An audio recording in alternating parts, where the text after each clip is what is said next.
is the Situation Room, the only way to start your day. He posed that swim I went there to meet one of their leaders. I told you. Yeah, but I love Amilcar Cabral. Amilcar Cabral is the liberator of Guinea-Bissau. Guinea-Bissau. Yes. Yeah. He's a very famous and very profound thinker. If you read his work, he's very, very profound. Yes. He's among the very few philosopher kings that we have on the continent. Well, now the proverb that we get from that country, the man who borrows roses should not run. How would you interpret it? Because you have borrowed. Yeah, how can you run? Like Kiraruka?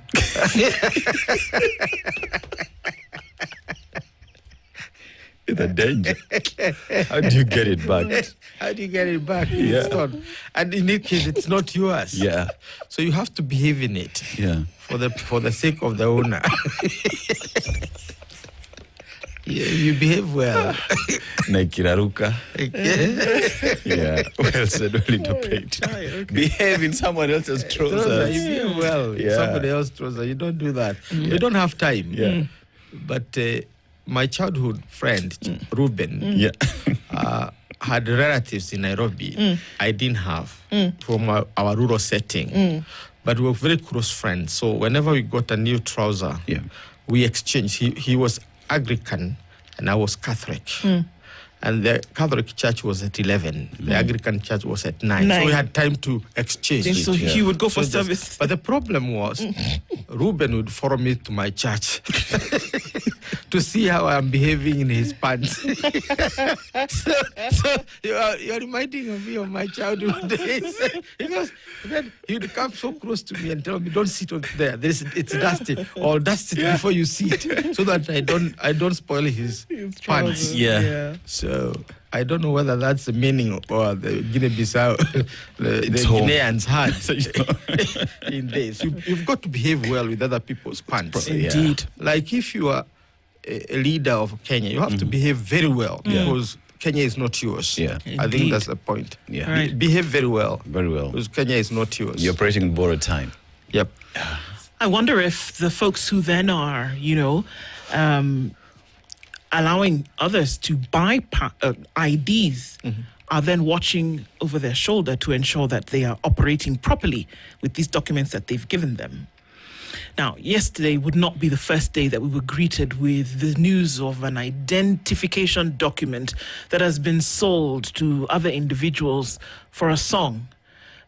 We, of course, heard earlier that the leader of the RSF had a Kenyan passport. And this was flagged by none other than the US and their security big boys. And we then heard the story of another Zimbabwean who had a Kenyan passport. Interestingly enough, his name shows up in the newspaper today.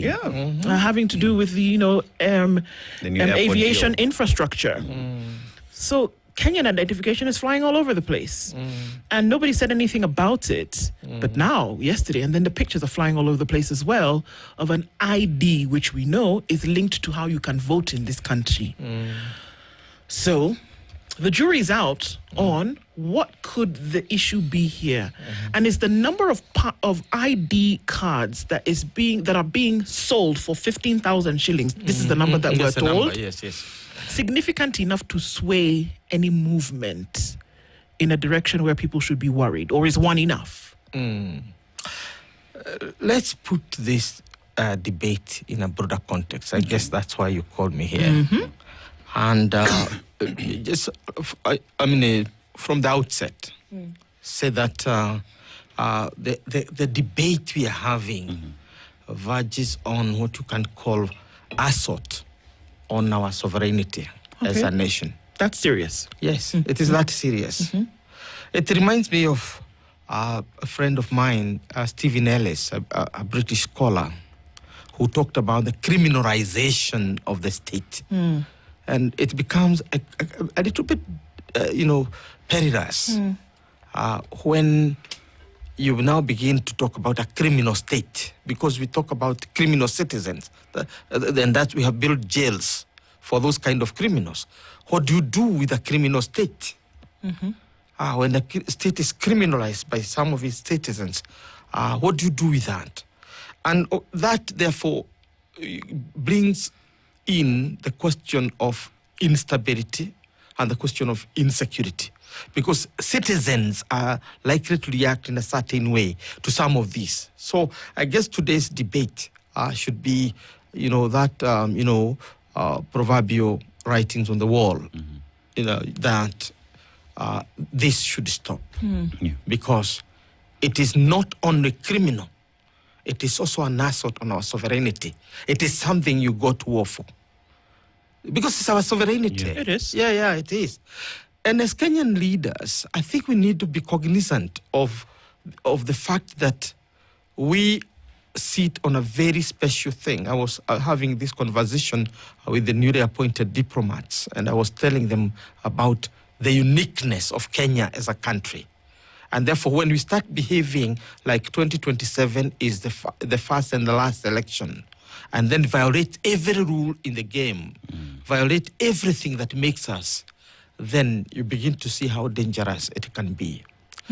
I told the class that we are the only country on the African continent which is on the vortex of all linguistic groups.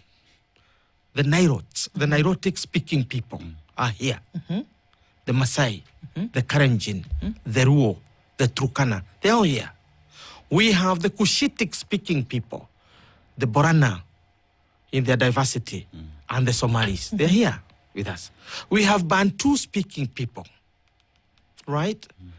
You mentioned them, Gema people, the Ruya people, the Mijikenda people, the Taita, and the Tavetas. We are all here. And there's no other country where you find that kind of a mix. You don't. You don't get that kind of a mix anywhere. And therefore, we need to behave.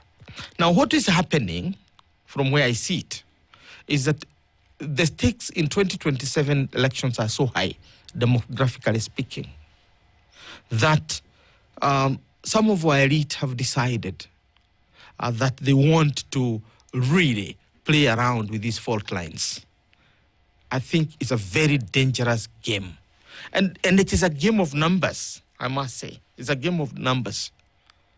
And as a country now, we are witnessing a situation where we have entered and are playing a very dangerous game of numbers. Obviously, the problem starts with President William Ruto. He is not able to win the hearts and minds of those who elected him in 2022. The people who put him in power, in their diversity, he's not able to win their hearts and minds. And therefore, we cannot go back to the hustler narrative or any other narrative that targets the hearts and minds of the voter or voting Kenyan. Instead, we go for this now game of numbers to counter those that elected you by having other numbers. And this has been a serious roller coaster for us as a country. If I may ask you, Prof, sorry. Yes. Why was he, according to you, not able to fulfill that promise and expectation of the hustler that would then convince the same hustler to come together in numbers to bring him back? Because the numbers is directly linked to this ID thing that we're talking about. That's what I'm saying. Isn't it? What is it that would shift the focus from, okay, there was supposed to be something in our pocket, to then come say, okay, let's coalesce in the numbers to do something significant? The elections are essentially about numbers. Yep. And they are also about strategies. And when a certain strategy can't work, and when another can work. For example, in 2022, going for the hearts and minds of Bantu-speaking people with the hustler narrative, because they are by and large the majority and the more impoverished, right? So it was easy to sell that narrative. And also, they have perhaps the largest number of Christian denominations. So you can play around with multiple identities from religions to whatever. And avoid the ethnic identity for that matter. So we find that that time, 2022, it was possible to do that, and it won. Narrowly though, but it basically put President William Ruto in power. Now, the economic reality after the election and the shifts that have taken, we cannot repeat them here because we have had this debate since 2023, the Sufuria uprising, then we have the Gen Z uprising and all this. It's one after the other, from the population side. So it's possible, and I can sympathize with the president that the game is over about winning hearts and minds. That game is over. So you have to have another game. And the game that is coming in, I'm saying, is very dangerous. It's very dangerous. Now, this is the game. The playbook is a Moi playbook. It's Daniel Arap Moi's playbook. And Daniel Arap Moi's reaction to the coming of multi-party politics was basically to shift the axis of competition from ethnic groups to what you can call ethnic conglomerates. You remember the Kamatusa? The Kamatusa? You remember?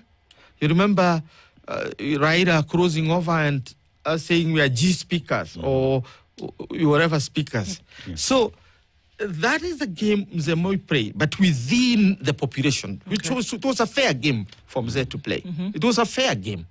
He had played it in 1950s when he went to Legico and he was a minority. Therefore, he had to cobble up a community called the Karenjin. So the Karenjin is born in 1950s as part of that, conglomeration or bringing together communities in order to kind of have some demographic muscle. He does it in 1990s in reaction to multi-party and bring in the Karenjin, the Maasai, the Samburu, the Turkana into the equation and comes up with a new ethnic conglomerate called Kamatusa.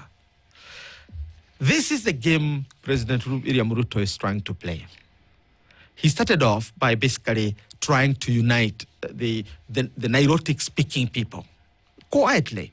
Nobody is picking this except those of us who are on the war rooms of political strategies. So the Kamatusa, the Kamatusa now is expanded with the coming of the Ruo. And that was the whole idea about the broad-based government.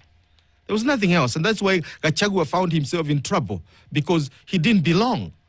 He's not part of the Nilotic speaking. So he had basically to be ejected so that he can bring in the broad-based government as a government of the Nilots, Nilotic speaking people, right?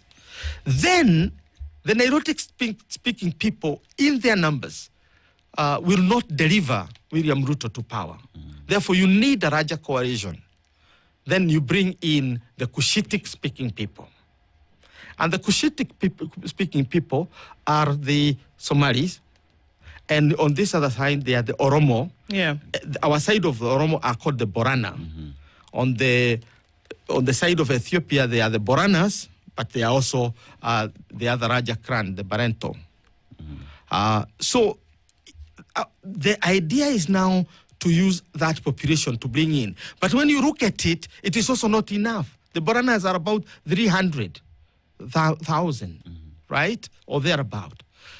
The Somalis in their totality are 3.4. They're in the same league as the Kisis, the same league as the Merus and the Somalis. The Merus, the Maasais, and the Mijikenda. They are within that league of the minorities as they were. So they can't help you fill the bag. So this is where you have had this bravado kind of speeches that we are producing, we have 4 wives, we have this. You are kind of in a just a mood of justifying the growth of numbers. This is basically what you are preparing Kenyans for, that we are coming. Of course, we know human beings, the gestation period of a human species is 9 months. And the survival rate is very low for human beings. That's why we have this sophisticated medical intervention to ensure that you don't die before 5 years Because human beings largely, pass on by 5 years because we have so many things, biological, and we have the weakest, things. So, in other words, you cannot justify population growth by birth. It's a stupid argument, but you make it. But the political import of it is that you want to say that in the next election, we will have extraordinary numbers that you have to understand is because we give birth. To me, that is what you're being prepared for. So this ID card business is all about increasing the numbers of our Somali population in Kenya because it is not enough. So what is the strategy?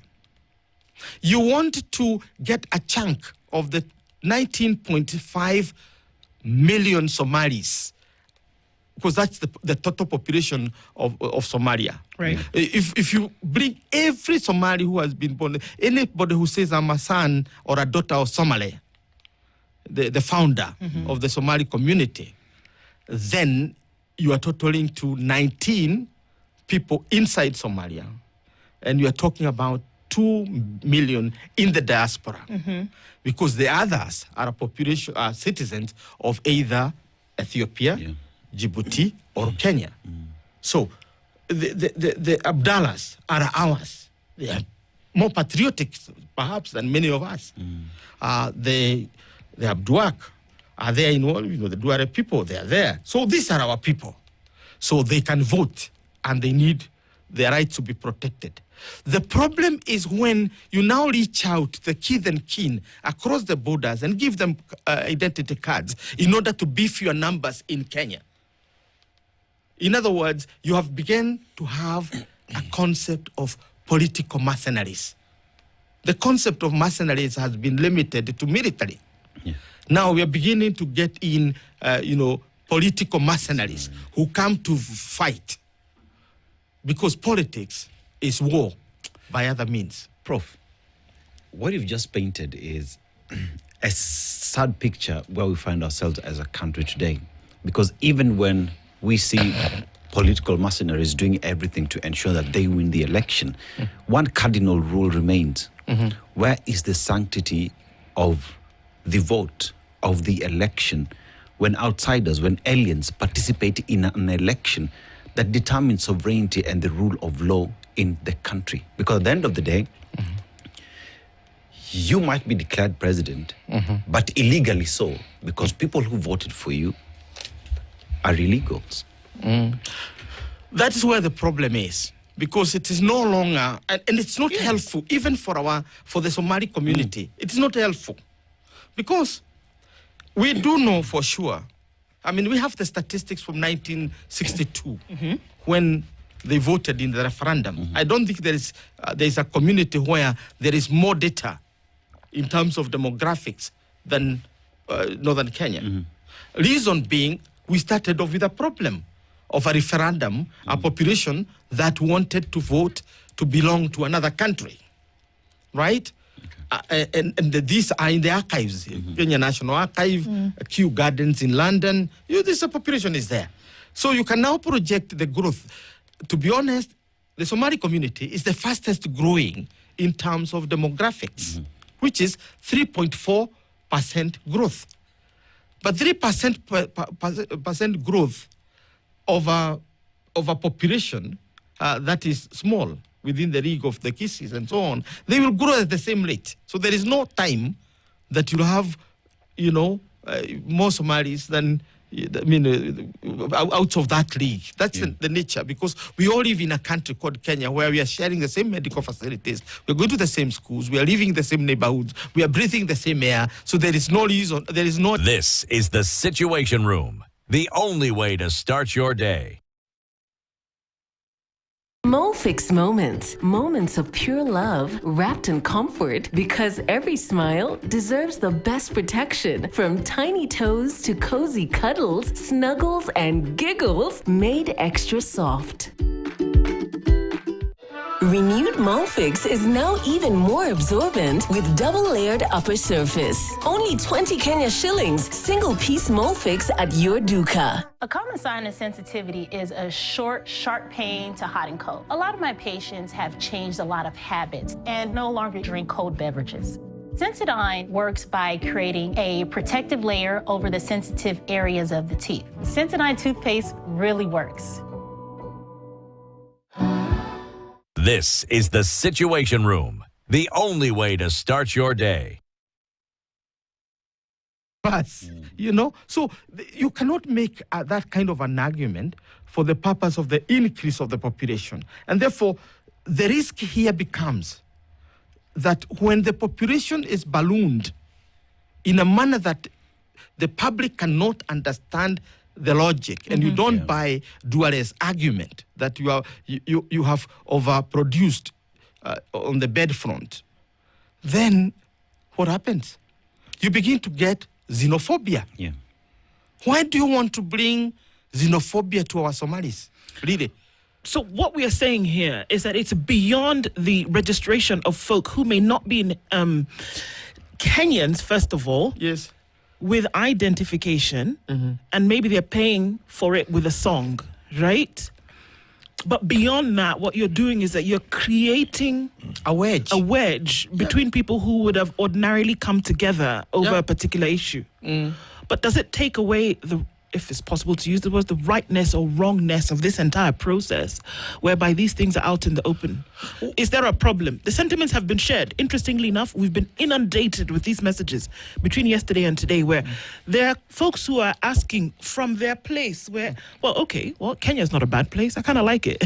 I like the way you do things. So can I not have an ID? They genuinely believe that they can have an ID because they like the country. And Kenyans are saying, sorry, folks, but that's not how it works. Either you are a citizen of this nation by birth, by natural attrition, by marriage, or by, you've lived here for some time. So we say, okay, well, you've been here, so let's pony up an ID. Those are the circumstances under which you can be a Kenyan. But for you to come and say, well, I have 15,000 shillings, can I get an ID? It's a bit far off the mark. I had a very interesting conversation on the plane as I was coming from Addis Ababa with a fellow Kenyan who is a Canadian by origin. And as we were having this conversation, it was very interesting because he's married in the Rift Valley. And this fellow citizen is originally a Canadian. He still carries a Canadian passport because as a Kenyan, you have dual citizenship. And I began to think about how generous we have become as a country in terms of citizenship since 2010, when we enacted the new constitution. Yes. We have become extremely generous, which is good. And it was also meant to favor us so that we don't have somebody migunad. In other words, you are a Kenyan, but because you are carrying a Canadian passport, and of course you don't have a Kenyan passport because you are not, we didn't have the issue of dual citizenship, then you find the Miguna tragedy visiting us. So to deal with the Miguna tragedy and to expand citizenship for those who are not Kenyans but are within Kenyan families, we did that. So there is no need to buy or sell identity cards to anybody, and unless you are engaged in criminal activity. It is not very difficult for any of our neighbors to become a Kenyan citizen. Take for example, I don't need anything to go to Ethiopia. I just need to just go in with my passport. They punch it. They don't even ask for anything. I just go in. They don't even ask how long I'm going to be in Ethiopia. The only place they ask me is, where are you staying? Yeah. Because they don't want you to sleep out and be in the indoor and get your, whatever diseases. So in short, that's how easy it is. And Ethiopia is not part of the East African community. Countries that are parts of the East African community can come in. The Somalis, from December, if all goes well, will walk in and out of Kenya if we are able to push that, because that is the agenda of the East African community. But to become Kenyan? No. To do their business. So Kenya is not a restrictive country where you can do business. So when it comes to buying and selling of identity cards, that's a criminal activity. And we must sound it out as a criminal venture. It is not about, creating new citizens. And that's why I started at the beginning by talking about the criminalization of the state, because that's what we are now witnessing by the people who are supposed to be protecting the sovereignty, the dignity, and the rights of this country and its population. I mean, yeah. But let me talk about the business, which is even more dangerous and even more ridiculous, I would say, verging on total criminality. Now, as you are selling an ID card at 15,000 Kenya shillings to the Kushites, because these are now the ready customers, so that they can now beef the Cushitic cluster within Kenya to back up the Nilotic cluster, and then you counter the Bantu cluster, which is now the cousins, as they are called.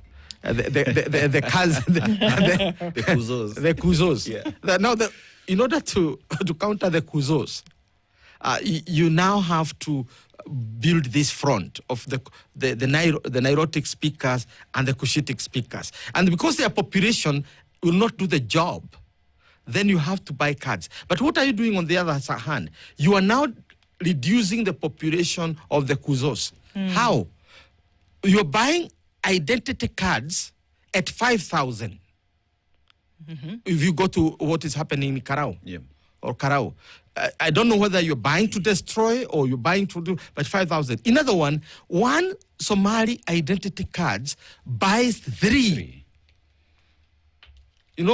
Bantu votes. Oh, God.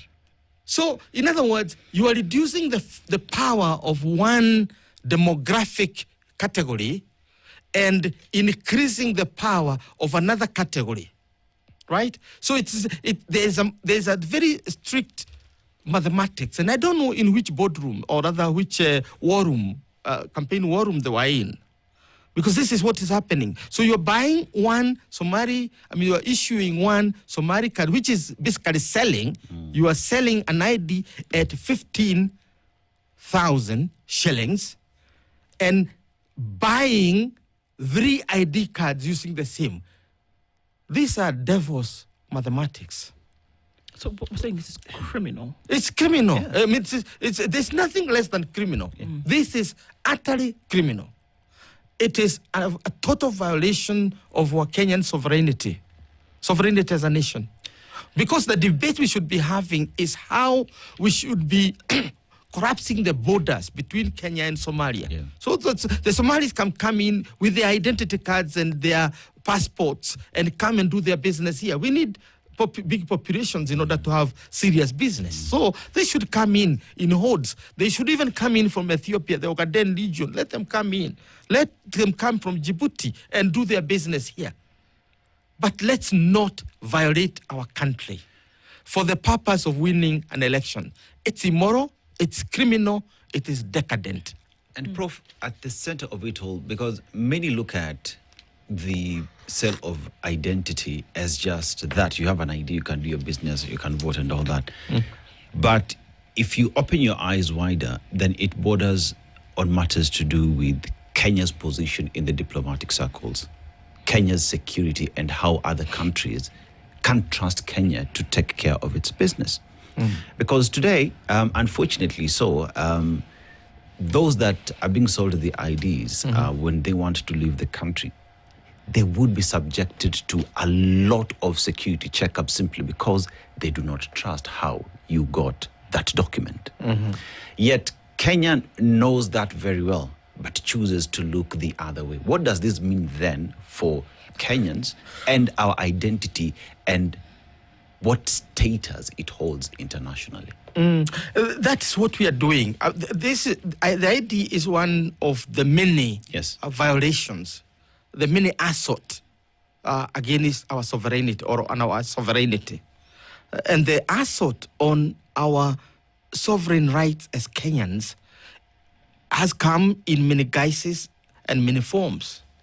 And as a result, I think what we are trying to say is that we need to distinguish between normal diplomatic activities that enables, for example, a person from Venezuela to come and work and live in Kenya. We have that facility. Anybody from I'm from Australia, wherever, you can come and do your business. We have that channel. And it's also a source of our income as a country. When we sell, the workers permits and all that kind of thing. It's part of the income.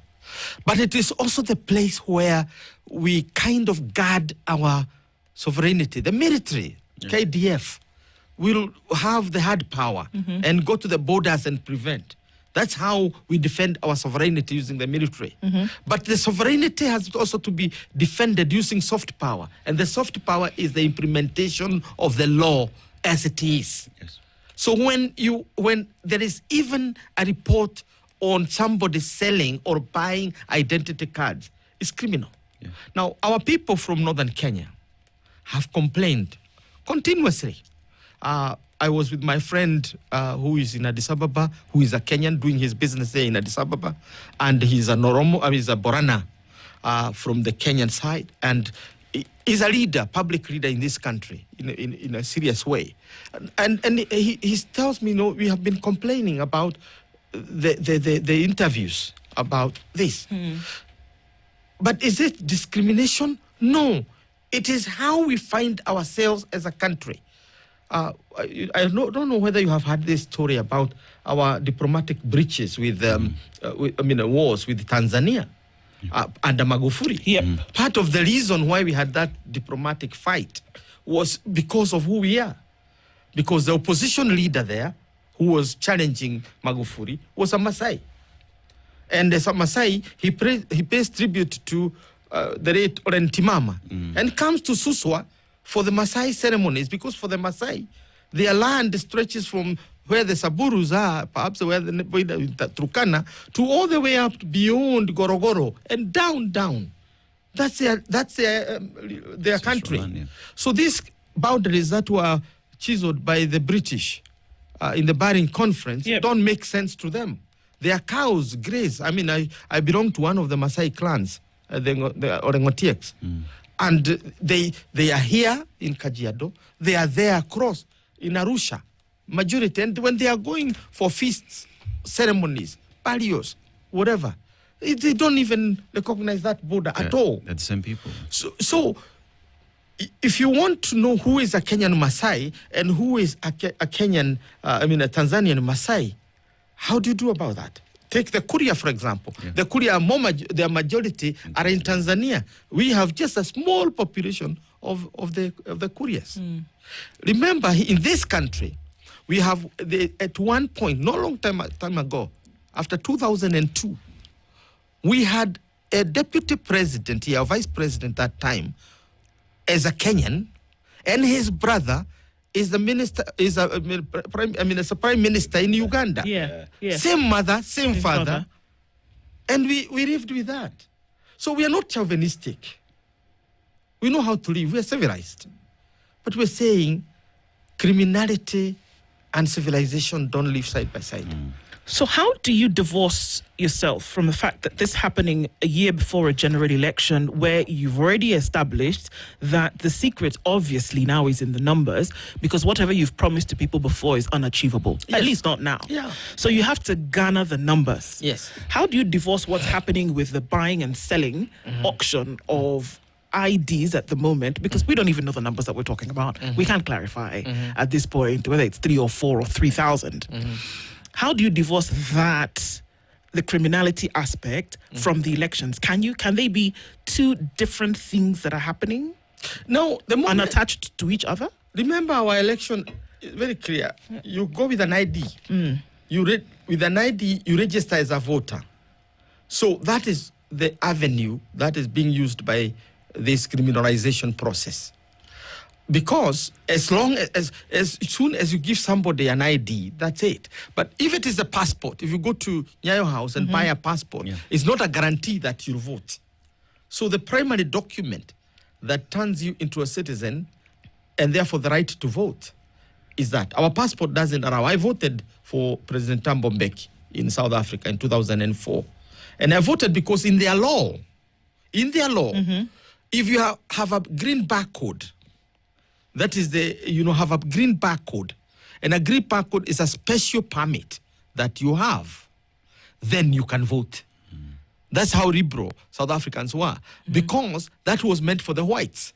But us as blacks, whites who are migrating from Lithuania, from wherever, in those days of apartheid, you could go and vote, right? Now, they have not managed to remove it and basically go back to a system where you limit people from voting because they are not citizens. So as a Kenyan working in South Africa and living in South Africa, and I had a green barcode, I was allowed to vote. So I queued and voted for Mbeki. I did not vote because somebody, I bought the green barcode or did whatever. It was by law, because it is the way, if you've spent 2 years, you have a property there, they allow you to do that. Now, in Kenya, we are not there yet. Yes. So you cannot use a passport to vote. So the primary document that is behind this criminalization of our state, the assault on our sovereignty, and the abuse of our dignity as a people, is the ID.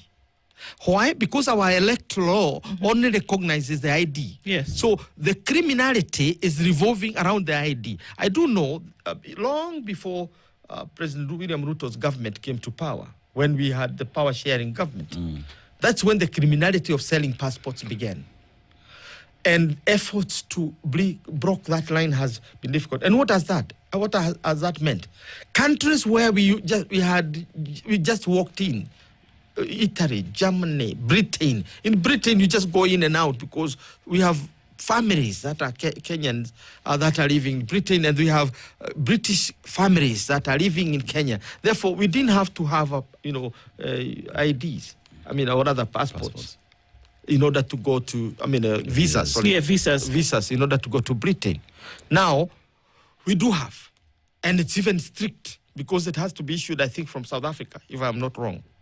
And so you have to wait for a long time and all that. Even when you are on transit in the UK, they still require you to have a visa.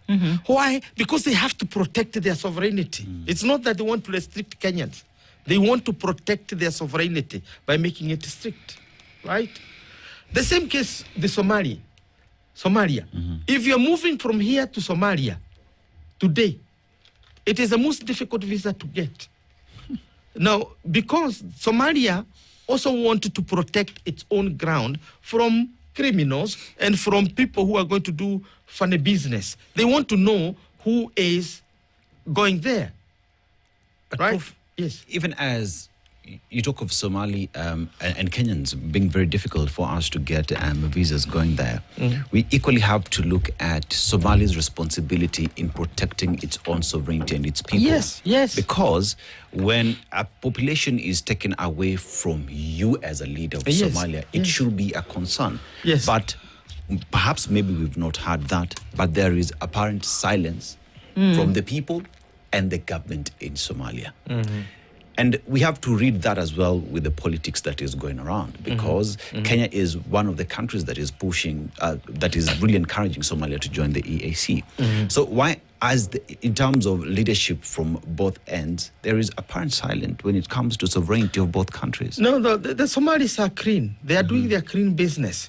It is our Kenyan elite who are doing it. And it is not for every Somalian. Yeah. I can tell you, I can swear every cow in my barn that the Marehans are not among the people who, Marehans is a major subclan of the Ogaden.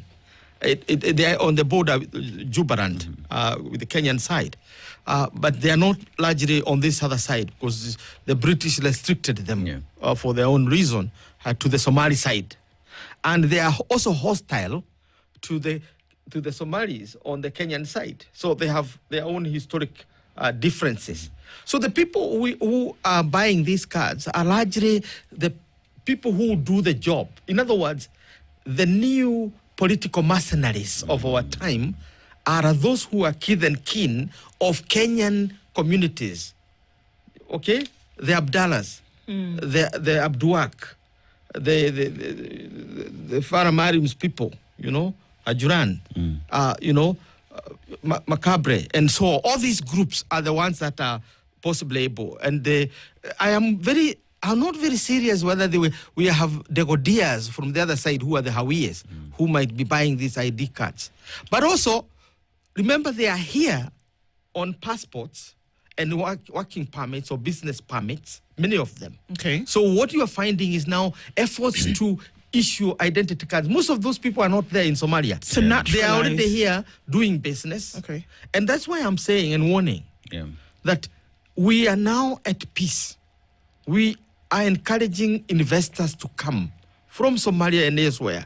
Let us not get into the trap where Kenyan population begin to become xenophobic, like what we are seeing in South Africa. We've never had xenophobia in Kenya. We have welcomed refugees from all parts of the continent. So what I hear you asking for is a separation of what this possible argument could be. Yes. This is not Kenyans saying that you don't want people of other groups or from other countries in Kenya. Yeah. What you're saying is that there's a process that has been prescribed for you to get documentation of Kenyan citizenship should you desire to do so, but you have to go through the hoops. And we are not addressing foreigners. Yeah. We are addressing ourselves. But I'm personally not concerned with the Somalis because they have no role in issuing identity cards. There you go. They would want to be Kenyan citizen. Who would not want to be an American? I mean, everybody anywhere in the world at a certain stage, I know before Trump, wanted to be an American. And you could pay anything to be American, right? We wanted to be Europeans. That's the whole idea of the Mediterranean boats that are sinking, because we want to have the Schengen citizenship and so on.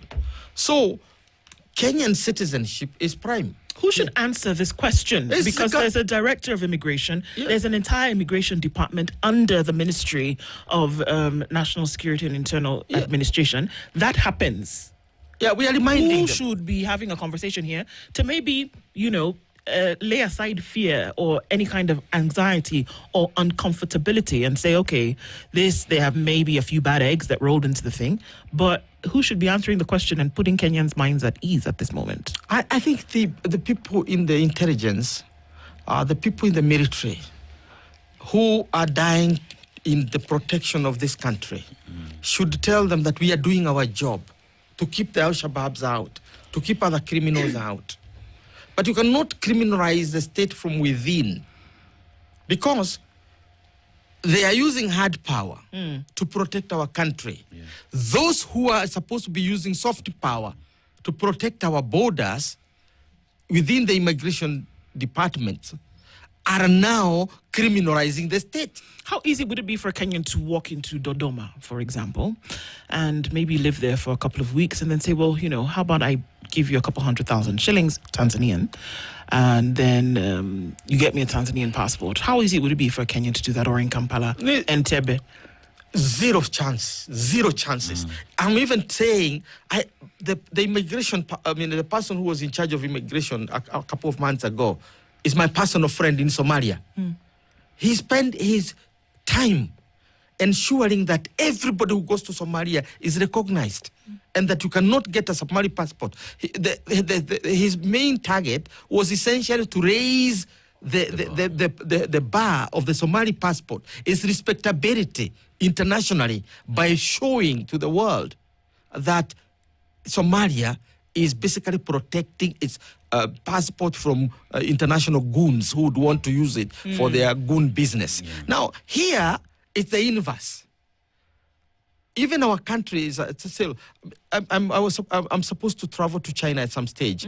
I am supposed to be going to Israel at some stage, but I can't go now because we have Ebola in Kenya, according to the records. Yeah.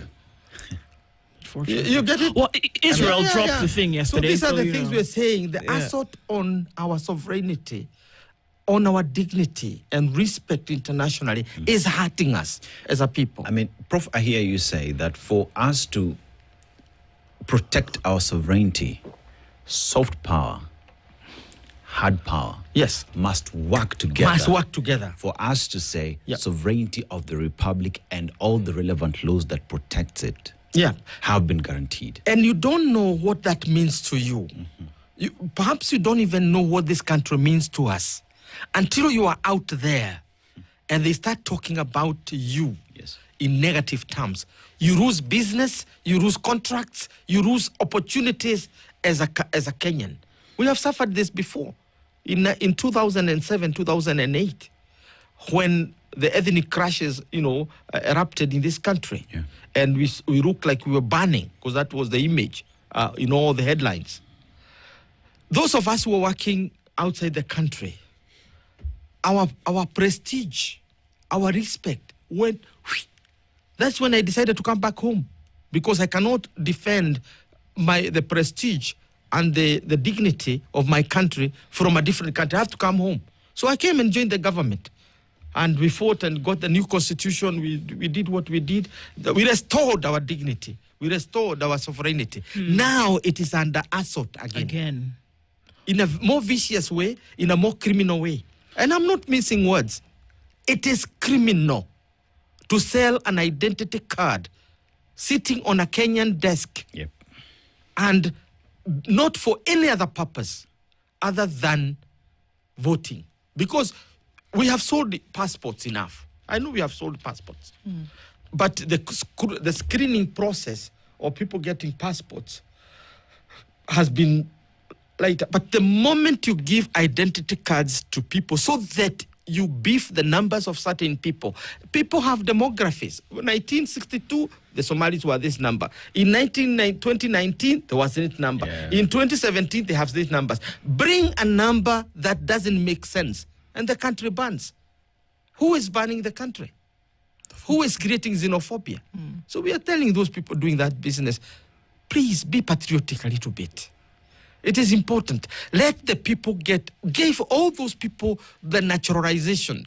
I mean, if you want to be... If you want them to be Kenyans, let them If be you Kenyan. want to be a Kenyan today as an American, just get a beautiful Kenyan girl, marry her officially, and let her support you, and you become a Kenyan. It's that easy. If that's what you really want. Yes, if that is what you want to be a Kenyan. Don't corrupt our system. Don't criminalize our state. Don't undermine the sovereignty and the rights of our people. It's not right. And we can end on that one. You don't even have to water it down anymore. Professor Peter Kagwanja, thank you. Thank you. For being open, for having this conversation with us this morning. These are the things that we're dealing with. We must speak about them. We must keep them out in the open. Asante sana. Good morning. Good morning. 9 a.m. Thank you. This is the Situation Room, the only way to start your day.